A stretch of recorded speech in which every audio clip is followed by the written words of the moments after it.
Imagine building a technological fortress so incredibly impenetrable that you literally control the entire future of global computing.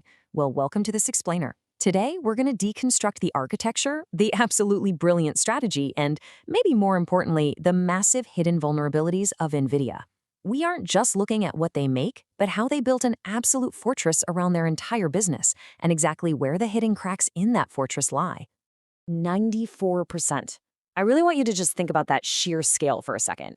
In an industry where computing power is basically the new oil driving global digital innovation, one single company commands an absolute oligopoly. They hold 94% of the global high-end AI training GPU market. According to the International Journal of Finance and Commerce, this isn't just a comfortable market lead. It's an absolute monopoly in the high-end space. It's wild. But, to truly understand this empire, we have to ask what feels like a kind of absurd question. How exactly did a company that was founded back in 1993 just to render pixels for PC video games end up conquering the entire global artificial intelligence revolution?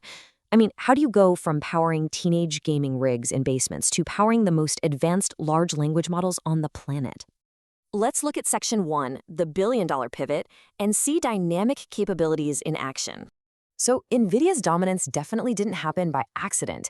It's actually a complete masterclass in what strategists call dynamic capabilities, which is really just the ability to anticipate and pivot before the market actually shifts. It's all about seeing a technological paradigm change coming and having the guts to rebuild your whole foundation.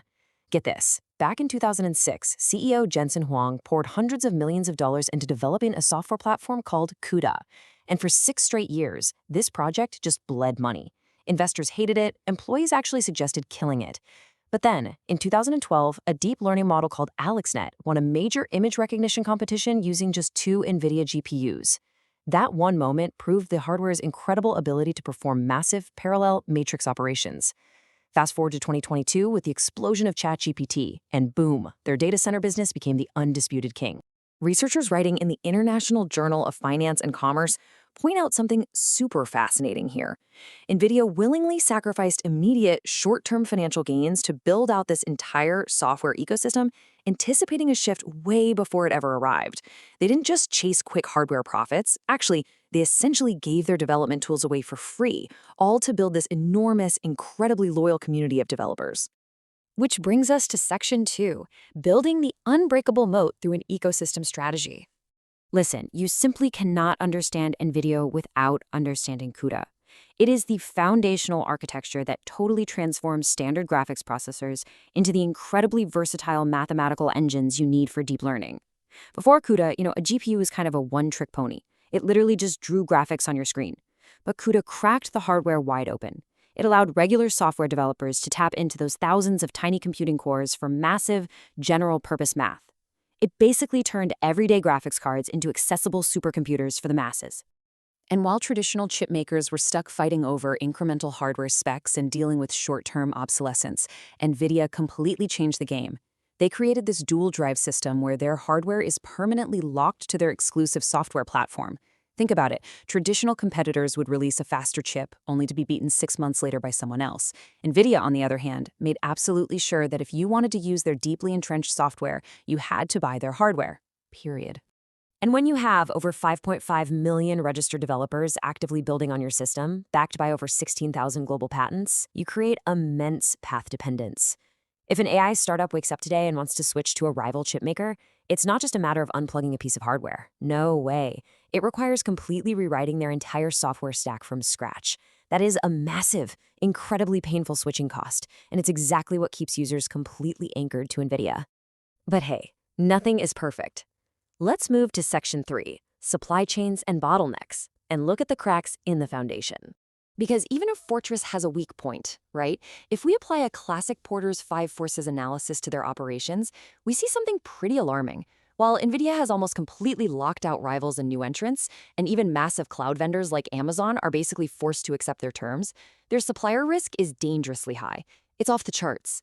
Here's the ultimate bottleneck. Because Nvidia uses a fabless business model, they don't actually build their own chips. They design the brilliant architecture, sure, but they rely entirely on TSMC in Taiwan to physically manufacture them.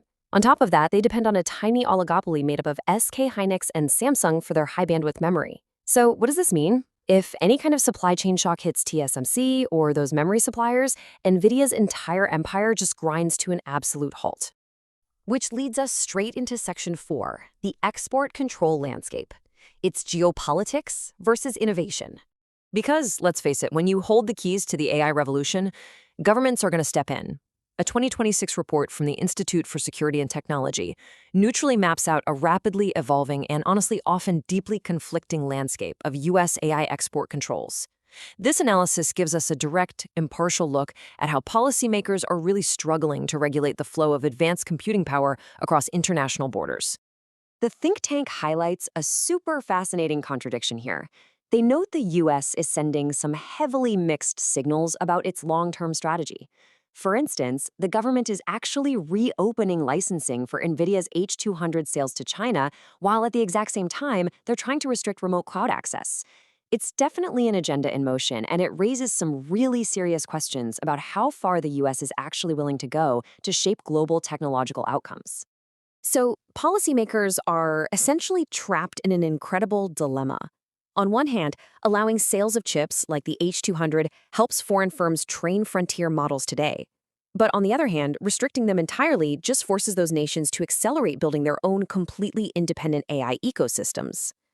It's a tremendously delicate balancing act. They're trying to reduce national security risks, but making sure they don't accidentally suffocate the commercial competitiveness of their very own domestic tech giants in the process. So to wrap this up, Nvidia has undoubtedly built an unbreakable technological moat through brilliant foresight, patient capital, and a totally revolutionary software ecosystem. But, can any company truly sustain an empire when they're caught right in the crosshairs of global superpowers, constantly evolving export controls, and super fragile supply chains? Well, that is the billion-dollar question for the entire future of AI. Thanks so much for joining me on this explainer, and remember to keep questioning the systems that power our world.